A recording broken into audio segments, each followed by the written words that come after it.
Isang magandang araw po sa inyo sa mga solid listeners ni Papa Dudut. Ini-invite ko po kayong lahat na huwag kalimutang mag-like, share and subscribe sa aking YouTube channel. Manood din po kayo ng aking mga personal na mga video vlogs. Ngayong araw sa Papa Dudut Stories exclusive on YouTube. Dear Papa Dudut, isang magandang araw po sa inyo Papa Dudut, isa po ako sa mga masugid ninyong tagapakinig. Simula pa noong nag-aaral pa lamang ako ng high school.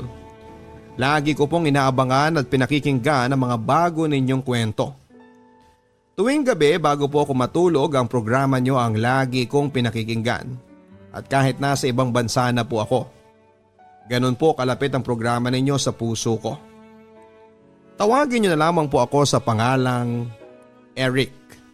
Nakatira po ako sa isang maliit na barangay sa Hinagaran, Negros Occidental. Sisimulan ko po ang kwento simula ng bata pa lamang ako.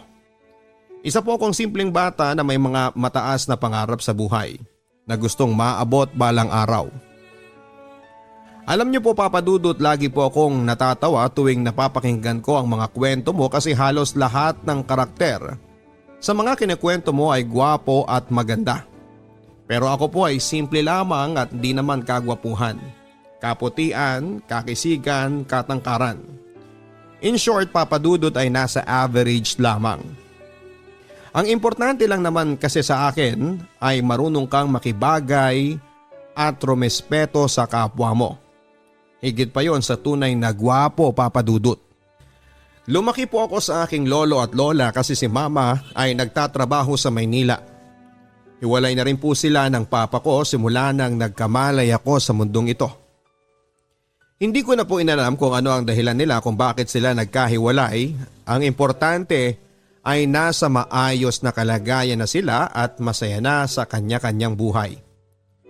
Para sa akin po Papa Dudut, kahit na hindi ko naranasan na makumpleto ang family ko ay kumpleto naman po ako sa kanilang pagmamahal.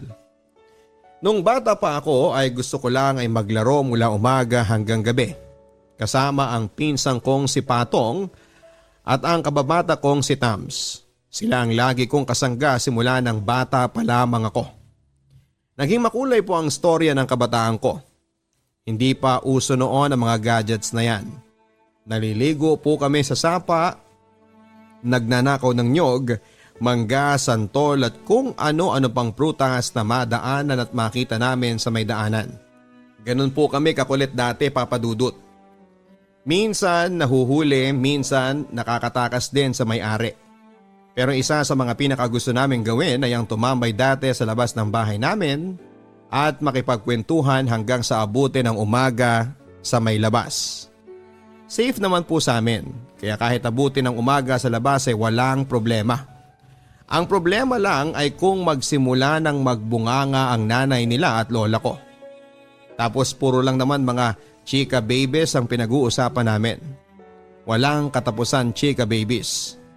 Crush lang naman po Papa Dudut kasi nga mga bata pa naman kami. Noong naging teenager na po kami tuwing may piyesta at disco sa barangay ay dinadayo naming magkakatropa kahit na wala kaming pera Papa Dudut. Ang importante ay may madadatnang kaming mga chika babes at maisasayaw sila. Kapag walang perang pambili ng ticket edi maghihintay na lang kaming mag-open ng gate hanggang sa libre nang makapasok. Kung saan saang barangay kaming nakakaabot Papa Dudut.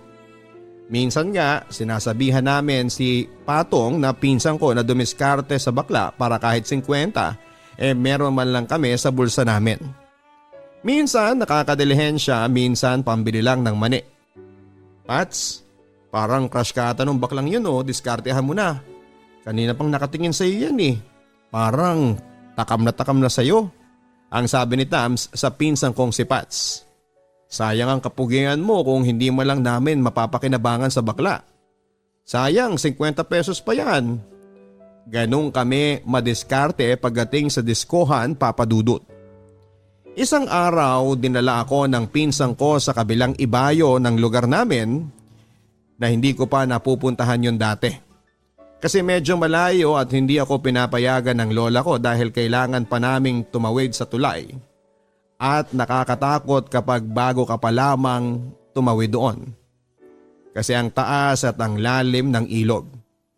Sikat ang tulay na yon sa amin Papa Dudut kasi marami ng mga lasinggero ang nahulog doon. Tatay Noling po ang tawag namin sa tulay na yon. Tulay means taytay sa Hiligaynon. Yung iba waterboy na kumukuha ng tubig sa lugar namin, tas yung iba naman talagang lasing lang. Pinakasikat na nahulog doon ay si Kael or kilala sa tawag na Bangkay. Pero dahil pala sa tulay na yon na kumukonekta sa lugar namin at sa kabilang ibayo na kung tawagin namin ay Hacienda Talaptap. Doon ko po pala makikita at makikilala ang babaeng magpapabago at magpapatibok sa puso ko. Hindi po talaga ako naniniwala sa love at first sight, Papa Dudut. Kaya nga 2 beses ko palang binalikan para makasigurado ako. Pero sa kauna-unahang pagkakataon ay nakita ko po siya. Bumilis ang tibok ng puso ko. Akalain mo yun Papa Dudut ha, sa murang edad ay mai-in love si Totoy. Yes Papa Dudut, na-in love talaga ako sa kanya.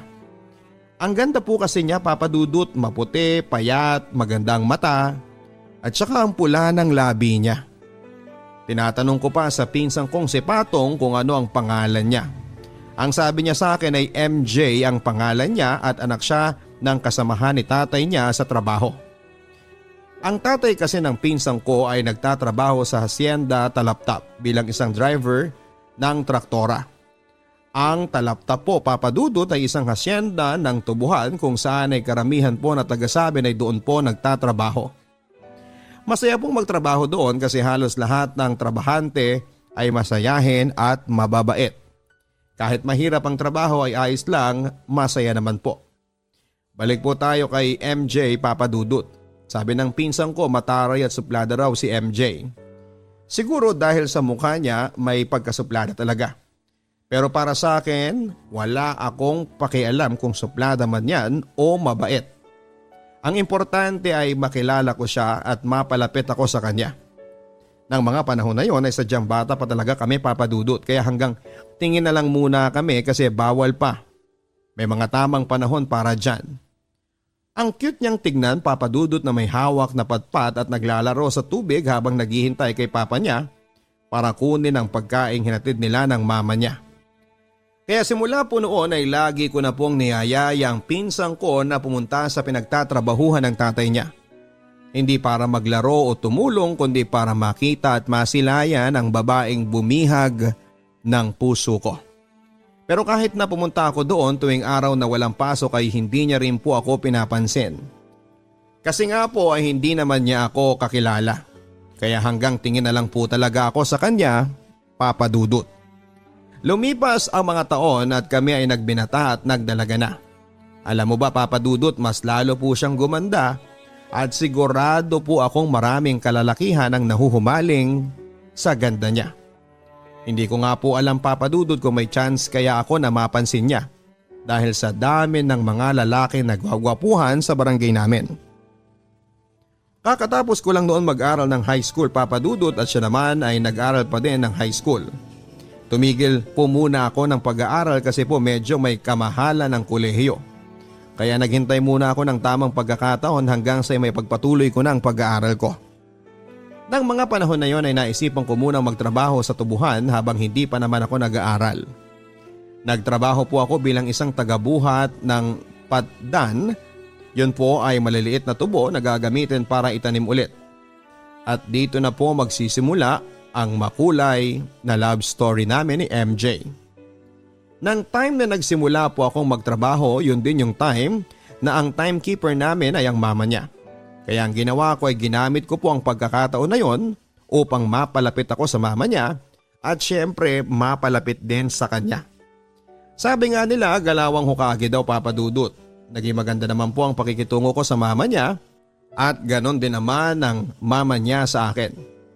Tuwing nag-uusap nga kami, lagi pa nga niyang sinasabi sa akin na ipagpatuloy mo ang kolehiyo mo. Ang tubuhan ay andito lang yan. Pero ang pangarap mo ay kailangan mong abutin kasi masasayang lang ang pangarap mo kung hindi ka babalik sa pag-aaral mo. Sobrang bait po talaga ng mama niya. Pag may pagkakataon na makapag-usap po kami ay lagi niya po akong kinukumusta at pinapangaralan. Siguro po dahil nakikita niya rin po kung gaano kahirap ang pamumuhay ng mga nagtatrabaho sa tubuhan. Kaya lagi niya po akong ini-encourage na ipagpatuloy ko ang pag-aaral ko. Alam mo ba Papa Dudut na hindi po talaga ako nag-a-absent sa trabaho kahit 150 pesos lang ang sahod ko everyday. Malaki na po yun para sa akin at saka sayang ang isang araw na hindi ko makita si MJ. Uso po dati na may di-keypad na phones at textmate Papa Dudut. Kaya ang ginawa ko po para makuha ko ang number niya at matext ko po siya ay hiniram ko po ang phone ng tiyuhin niya. Si Bogs po ang pangalan ng tiyuhin niya, isa po sa mga pinakamalapit kong kaibigan. Lagi po kaming magkasamang naglalaro ng basketball sa barangay namin. So ayun Papa Dudut, kunwari na wrong send ako sa kanya. Ang sabi ko, Bogs, asang ka na, laro tayo ngayon ng basketball kasi may mga dayo. Tapos nag-reply siya, "Who you?" At natawa na lang po ako kasi eto na, makakausap ko na siya. Nag-reply ako sa kanya, "Bogs, hindi ba ikaw to?" Tapos ang sabi niya, "Hindi, si MJ po ito, pamangkin niya. Saan mo pala nakuha ang number ko?" Siyempre alam kong masama ang magsinungalin. Sabi ng teacher ko noong grade 1 pero nagsinungalin pa rin ako Papa Dudut. Ang sabi ko sa kanya, "Ginamit kasi ito dati ni Bogs na pang-text sa akin kaya sinave ko yung number mo. Sorry ha, akala ko kasi dati si Bogs to."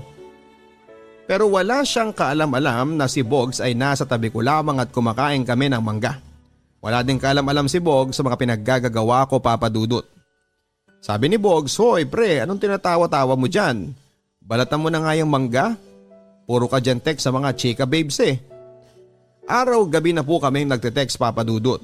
So syempre grab the opportunity, wala nang kuskus balungos. Nagpakilala na kaagad ako sa kanya. Ako nga pala si Eric, kaibigan ni Bogs. Pasensya ka na ha na wrong send pala ako." Tapos ang sabi niya, "Okay lang, walang problema yun. Sasabihan ko na lang si Bogs kapag nagkita kami mamaya." Kaya ayun, nagtuloy-tuloy na ang pagpapalitan namin ng mga mensahe. Siyempre kasama na rin yung dumiskarte hanggang sa nagkamabutihan, magpalagayan pa kami ng loob. Porsigido po talaga akong magtrabaho Papa Dudut, lalo na pag doon kami nagtatrabaho malapit sa malaking bahay. Kasi doon po sila nakatira.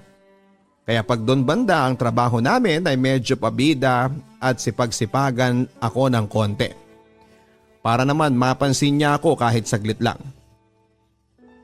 Hindi rin po ako makalapit sa kanya kasi po madami ring mata ang nakapaligid sa amin. Pero ayos lang, sabi nga ng teacher ko na tamad magklase, patience is a virtue. May mga pagkakataon din po na sana ay makakalapit at makakausap ko siya.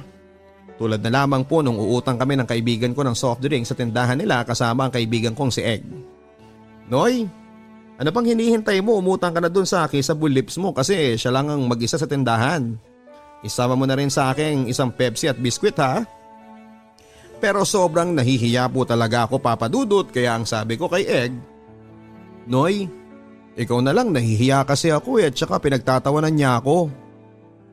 "Loko-loko ka talaga, bilisan mo na nang makabalik na tayo sa tubuhan."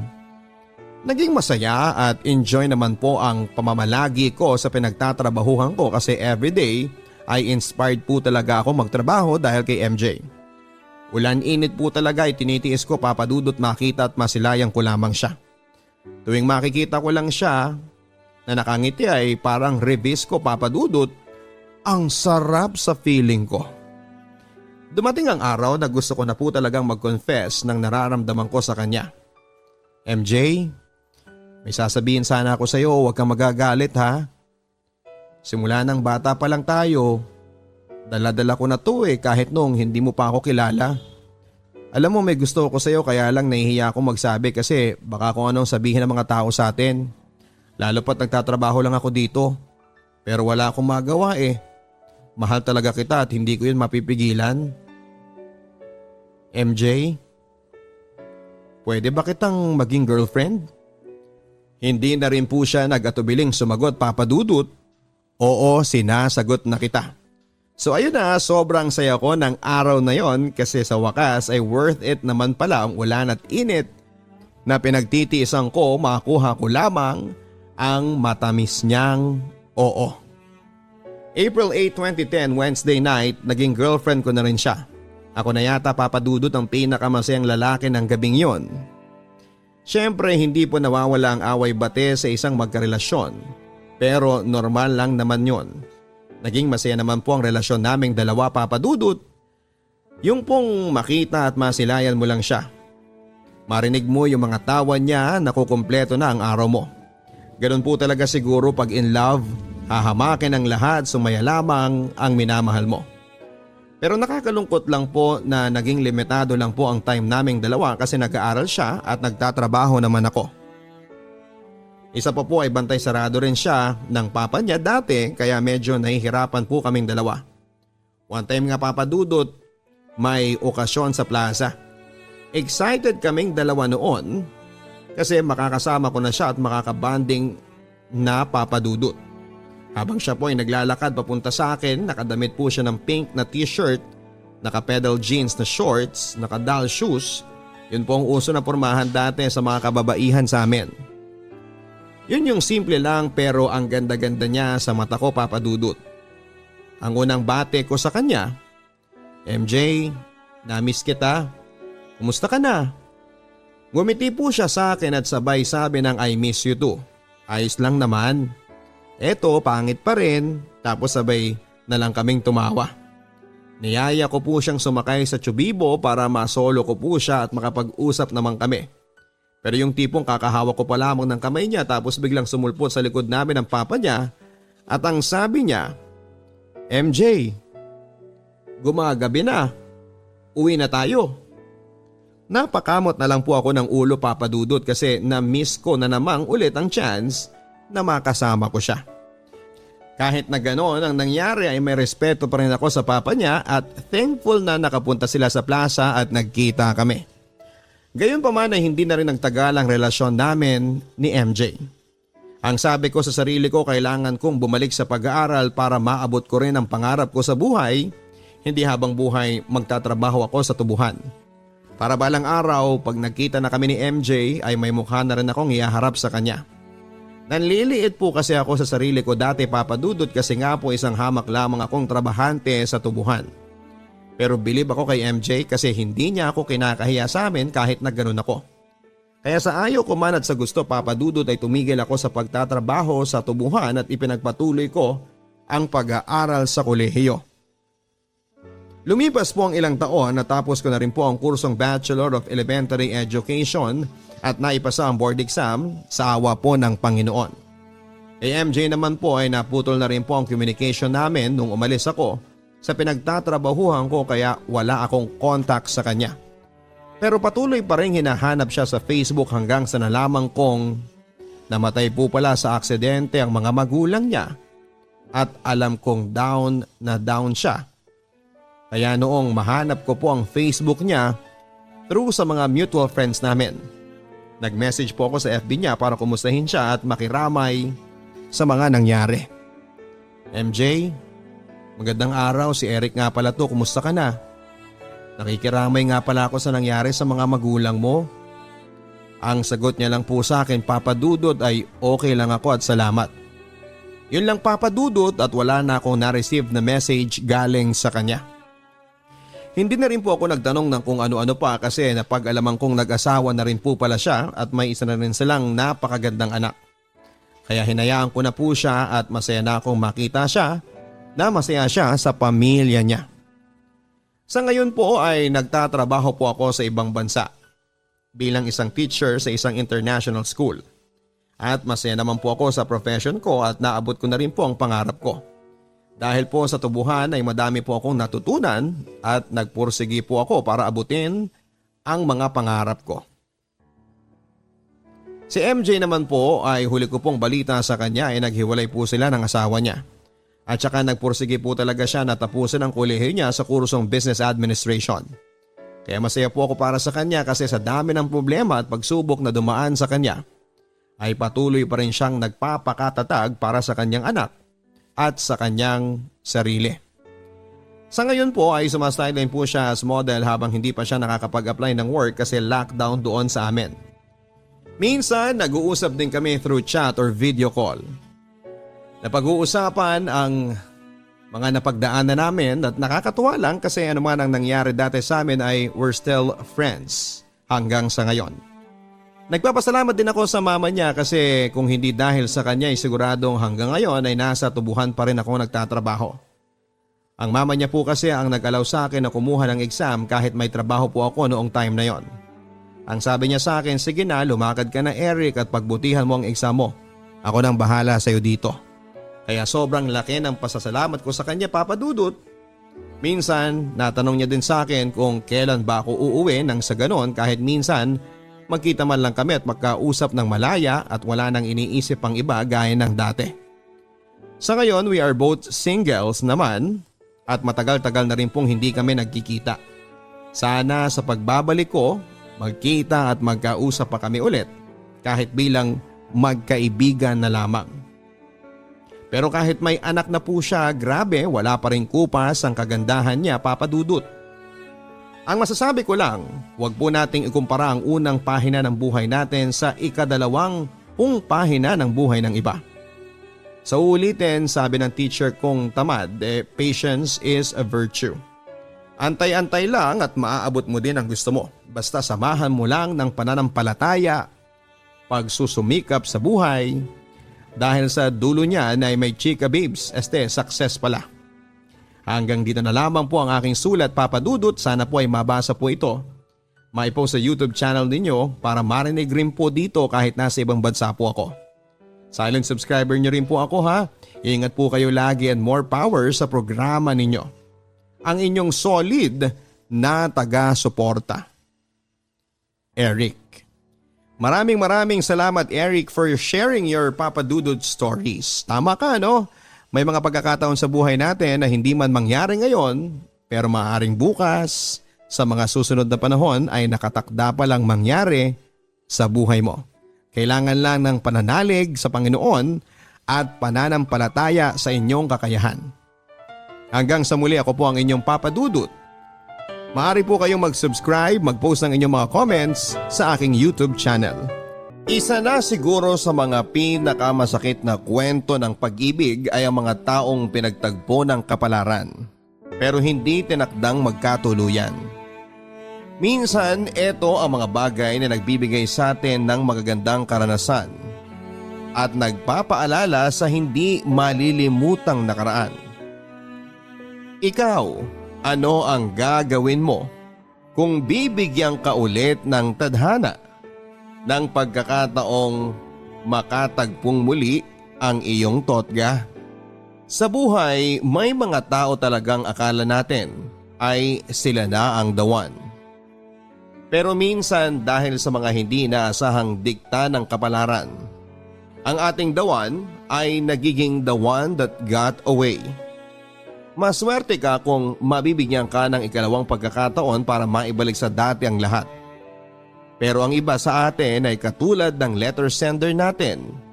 Ngayong araw na ang inaasahang second chance ay huli na noong dumating. Dear Papa Dudut, lahat naman po siguro tayo ay nakaranas ng magkaroon ng totga o the one that got away sa ating buhay. Sadya lang siguro talagang may mga taong dadaan lang sa ating buhay na hindi naman pala nakatakdang maging parte ng ating mundo. Ako po si Elvin, 33 years old at isang government employee sa lugar na hindi ko na lamang po papangalanan para sa aming privacy.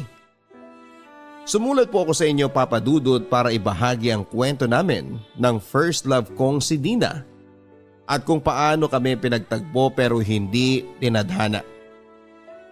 Magsisimula po ang kwento ko noong 18 years old pa lamang kami Papa Dudut. Pareho kami noong university students ni Dina. Accounting po ang naging kurso ko samantalang nursing student naman siya. Malawak po ang university na pinag-aaralan namin kaya kung iisipin ay parang imposibleng magkita ang landas naming dalawa dahil magkalayo ang building ng accountancy at nursing. Sa kasagsagan ng celebration ng Foundation Day ng paaralan namin ay doon ko unang nakita si Dina. Nakatambay ako noon sa may cafeteria, Papa Dudut. Noong una ko siyang makita, sa dami ng tao sa lugar na yon ay mabilis na napunta sa grupo nila ang atensyon ko dahil sa suot nilang costume. Kung tama ang pagkakaalala ko ay meron silang dance presentation ng araw na yon. Dahil sa curiosity ay pinanood ko ang sayaw nila. Sa oras na yon ay agad po akong nabihag ng angking ganda at talento ni Dina. Akala ko noon ay yun ang huling beses na makikita ko siya pero sabi nga nila Papa Dudut ay mapagbiro ang tadhana. Nagkita ulit kami ni Dina. Nangangailangan noon ang grupo nila ng taong magdadrive para dalhin ang naglalakihan nilang props na gagamitin sa isang cheer dance competition. Dahil kamag-anak ko ang coach nila ay hiningan niya ako ng pabor na ipag-drive sila na pinagbigyan ko naman. Matapos ang unang pagkikita namin noon, Papa Dudut, ay doon na rin nagsimula ang pagkakaibigan namin ni Dina. Bukod sa maganda at matalino rin siya, kaya naman mas lalo pang nahulog ang loob ko sa kanya. Pastor po ang tatay ni Dina kaya lumaki siya sa isang konserbatibong pamilya. At dahil dito kung kaya't medyo natakot ako noon na sabihin sa kanya ang nararamdaman ko. Ayoko kasing masira ang nabuong pagkakaibigan naming dalawa dahil baka mabigla ko siya kapag inamin kong may gusto na ako sa kanya. Sa pagtagal ng panahon ay mas lumalim ang pagkakaibigan namin ni Dina. Dahil sa pagiging close ko sa kanya ay napalapit na rin ako sa mga kaibigan niya. Nakilala ko si Migs, ang lalaking masasabi kong naging karibal ko sa pag-ibig ni Dina. Kasamahan siya ni Dina sa dance crew kung saan silang pareho miyembro. Mas matagal ang naging samahan nila, Papa Dudut. At hindi tulad ko ay sobrang open ni Migs sa pagkakaroon niya ng interes kay Dina. Kwento nga sa akin ng mga kaibigan nila ay matagal na raw na nanligaw si Migs kay Dina pero hindi pa raw talaga siya handa na pumasok sa isang relasyon. Dahil sa kalamang ito ay naisipan ko na lang na sarilinin ang pagmamahal ko para kay Dina. Magkaribal man kami sa isang babae ay magkaibigan pa rin ang naging turingan namin sa isa't isa ni Migs, Papa Dudut. Sinunod ko ang payo niya sa akin na iparamdam kay Dina ang tinitibok ng puso ko. Niligawan ko siya at kahit natagalan man bago niya ako sinagot ay sa huli ako ang pinili niya mula sa mahabang pila ng mga lalaking nagkandarapa sa kanya. Si Dina ang first love ko, Papa Dudut, at ganon din siya. Ako ang kanyang first love at first boyfriend. Bago niya ako tinanggap bilang boyfriend ay isang hiling ang hiningi sa akin ni Dina, Papa Dudut. At yon ay ang pangakong hindi ko siya gagalawin hanggat hindi pa kami kinakasal. Hindi kasi niya sinusuportahan ang premarital sex at naiintindihan ko naman yon dahil lumaki siya sa isang relihiyosong pamilya. Nagpatuloy pa rin ang pagiging magkaibigan namin nila Mig sa kabila ng pagbasted niya kay Dina. Tulad ng sinabi niya ay sport nga talaga siya. Dahil medyo strikto ang mga magulang ni Dina ay tinago muna namin ang relasyon namin habang nag-aaral pa kami. Saka lang namin ito sinabi noong makagraduate na kami sa kolehiyo. Agad na nagtrabaho bilang nurse si Dina, Papa Dudut. Samantalang pumasok naman ako sa isang private company bilang office worker. Hindi naman naging tutol ang mga magulang ni Dina sa relasyon naming dalawa dahil nairaos naman namin ang kolehiyo. At ngayon ay may sari-sarili na kaming trabaho. Pero ang malaking problemang dinanas naming dalawa ni Dina ay dumating noong ika-6 na taon ng aming pagsasama. Ito ay matapos kong malaman na nagdadalang tao na pala siya. Kaya pala kapansin-pansin ang tila pag-iwas sa akin ni Dina, Papa Dudut. Para bang lumalayo siya sa akin sa tuwing lumalapit ako sa kanya. Para ba siyang may sikretong tinatago sa akin. Nung una ay hindi ko ito pinansin dahil baka wala lang siya sa mood at baka pressured lang siya sa trabaho pero mas lumala pa ang ugali niya sa mga sumunod na araw. Naging irritable siya at palaging galit. Hanggang sa nakita ko ang pregnancy test sa bag niya. Doon ko nalaman ang totoo na 3 linggo na pala siyang buntis. Nangako kami sa isa't isa, Papa Dudut, na walang mangyayari sa pagitan naming dalawa ni Dina hanggat hindi kami humaharap sa dambana. Pero laking gulat ko noong malamang kong buntis nga siya. Alam ko na hindi ako ang ama ng kanyang dinadala, alam naming pareho yon. Hindi lang ako makapaniwala na magagawa ito sa akin ni Dina. Nang kumalat ang balita tungkol sa pagbubuntis ni Dina ay nagalit ang mga magulang niya. Gusto kasi nilang magpakasal muna kami bago bumuo ng sariling pamilya. Yun naman talaga ang orihinal na plano, Papa Dudut. Pero hindi ko alam kung bakit at paano nagawa ni Dina na lokohin ako at magpagalaw sa ibang lalaki. Nagalit sa akin ang mga magulang niya kahit na hindi naman ako ang may kasalanan. Pero dahil sa pakiusap sa akin ni Dina ay hindi ko sinabi sa kanila ang katotohanan. Tinanggap ko ang galit nila at pangangatawanan ko na lang ang bata sa kanyang sinapupunan. Masakit, Papa Dudut, na malamang nakipag-sex ang nobya ko sa ibang lalaki. Pero mas doble pa ang sakit nung nalaman kong ginawa niya yon kasama ang isa sa mga tinuturing naming kaibigan. Sa dami ng lalaki, bakit si Migs pa? Isang beses silang nagtaksil pero 2 patalim ang tumama sa likod ko nang malaman ko yon. Dahil sa sobrang galit, Papa Dudut, ay nilabas ko ang katotohanan sa mga magulang ni Dina.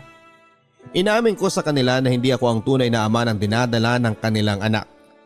Hindi na ako nakapag-isip ng maayos, Papa Dudut, dahil nilamon na ako ng matinding galit na naramdaman ko noon. At yon ang pinagsisihan ko hanggang sa ngayon. Sana hindi na lang ako nagsalita. Sana kinimkim ko na lamang ang katotohanan. Dahil sa pagbunyag ko ng katotohanan ay nagbago ang buhay namin ni Dina. Sa totoo lang, Papa Dudut, ay willing naman talaga akong tumayo bilang ama sa magiging anak ni Dina. Mas matimbang ang pagmamahal ko sa kanya sa puntong kaya kong alagaan at palakihin ang anak na hindi naman sa akin ang galing. Kaya ko silang patawarin sa nagawa nila basta't wag lang malayo sa akin si Dina. Mabilis na nalaman ni Migs ang nangyari, Papa Dudut, at dahil sa ginawa ko ay napalayo sa akin ang babaeng pinakamamahal ko. Ganon na nga ang nangyari, Papa Dudut. Napilitang magpakasal si Dina kay Migs para hindi masira ang reputasyon ng kanyang ama. Sa isang iglap ay inalis ako sa buhay ni Dina. Ang mga plano namin, ang mga pangarap naming dalawa ay parang alikabok na nilipad na lamang ng hangin. Nang taong ding yon ay nagpakasal sina Dina at Migs bago niya pinanganak ang kanilang anak. Masakit para sa akin na wala akong nagawa upang ipaglaban ang pagmamahala namin. Parehong nakatali ang mga kamay namin at wala na kaming ibang nagawa kundi ang panoorin na lamang kung paano gumuho ang aming pag-iibigan. Nasira ang buhay ko noong nawala sa akin si Dina, Papa Dudut. Halos gabi-gabi ako noong naglalasing. Nagkaroon ako ng iba't ibang bisyo. Natuto akong manigarilyo. Nagpakasasa ako sa mga babaeng ni hindi ko na maalala ang pangalan para lamang maalis sa puso ko ang sakit ng sugat na iniwan ni Dina. Nagpakalayo-layo ako, Papa Dudut, para malimutan si Dina, pero kahit na ilang buwan nang lumipas ay hirap pa rin akong makapag-move on.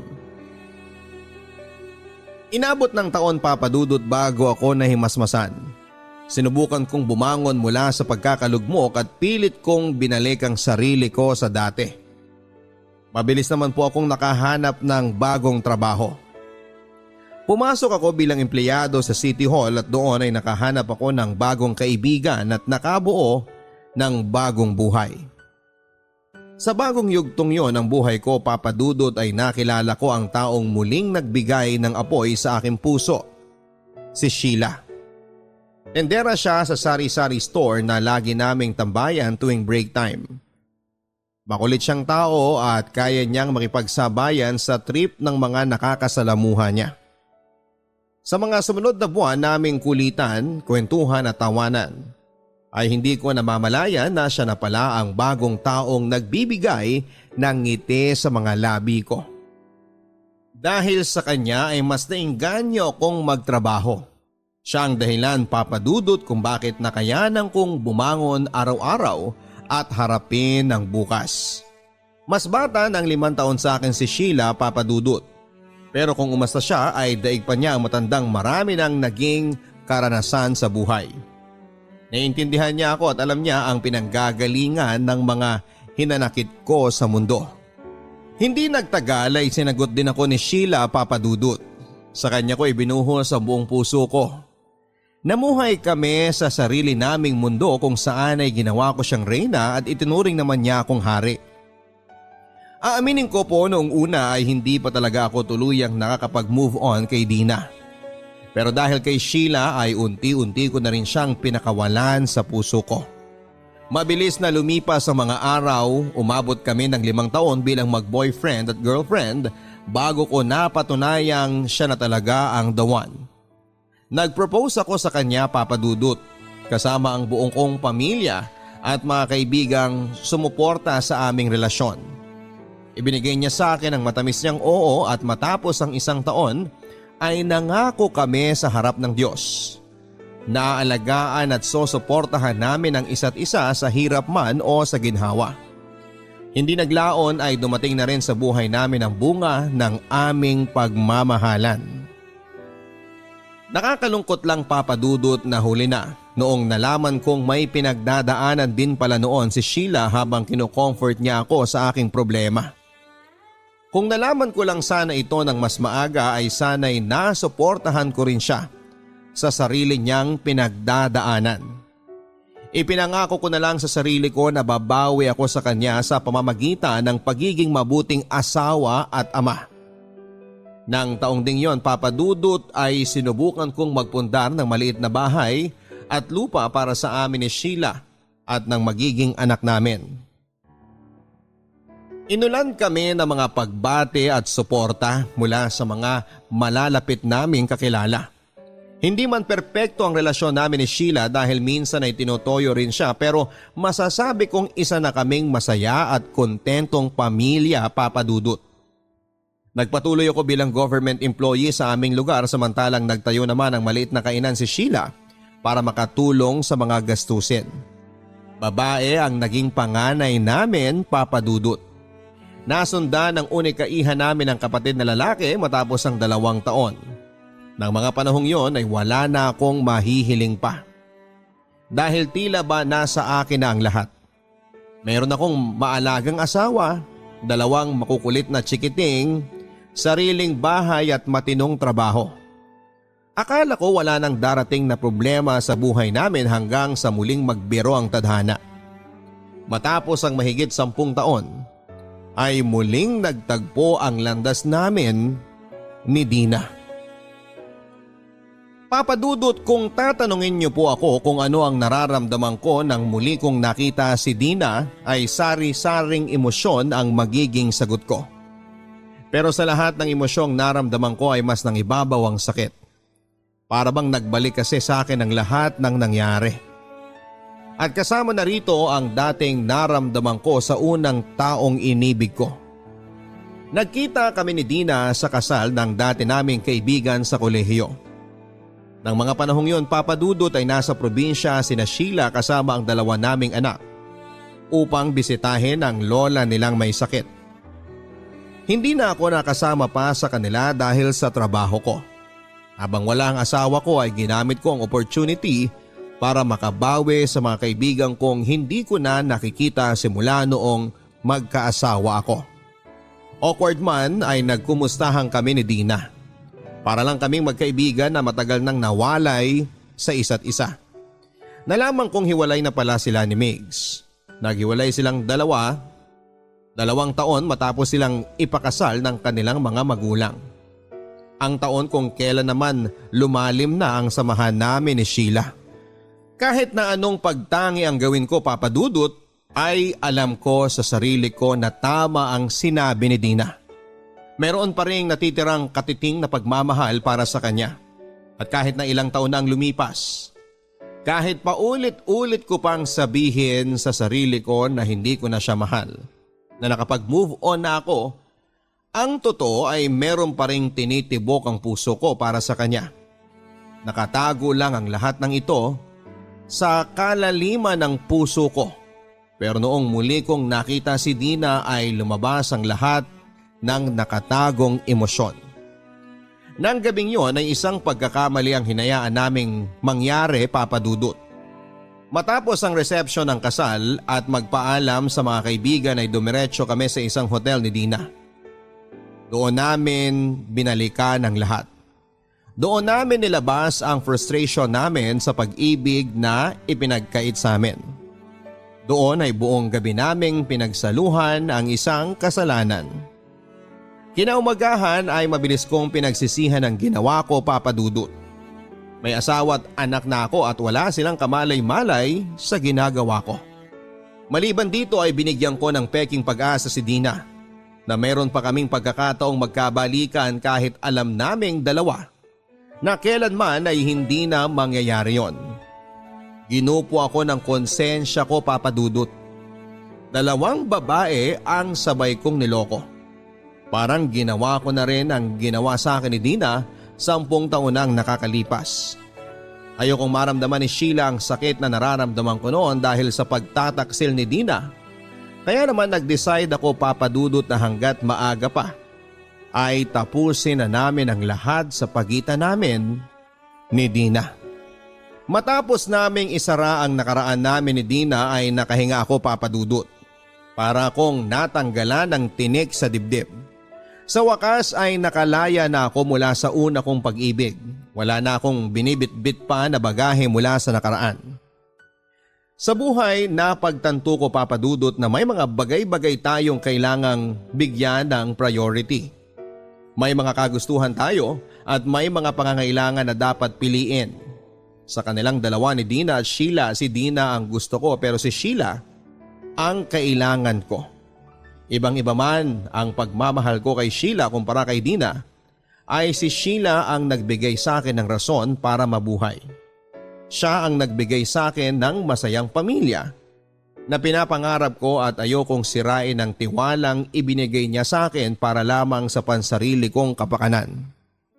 Matapos noon, Papa Dudut, ay nag-file agad ako ng emergency leave at sinundan ko ang mag-ina ko sa probinsya. Eto na ngayon ang buhay ko, eto ang pinili kong landas at masaya ako sa naging desisyon ko. Maraming salamat po, Papa Dudut, dahil binigyan nyo ng pansin ang aking kwento. Sana katulad ko ay may natutunan ang mga kabarangay natin sa naging kwento ng aking buhay. Magandang araw po sa inyong lahat and more power. Elvin. Mahirap po talagang mag-move on sa mga totga natin. Lalo na kapag maya't maya ay bumabalik pa rin sa ating alaala ang mga masasayang pangyayari sa buhay natin na kasama sila. Pero lagi ninyong tatandaan na may rason kung bakit natin sila naging totga. Pinakawalan natin sila or iniwan natin sila dahil may ibang tao talaga na nakatakda para sa atin. Kaya tama ang naging desisyon ng kabarangay nating si Elvin na ayusin agad ang pagkakamaling nagawa niya bago pa man lumaki ang kanyang problema. Minsan mas maganda talagang pakawalan na lang ang nakaraan, pero huwag na huwag nga lang nating kalilimutan ang mga aral na ibinigay nito dahil yan ang mga bagay na bubuo sa ating pagkatao.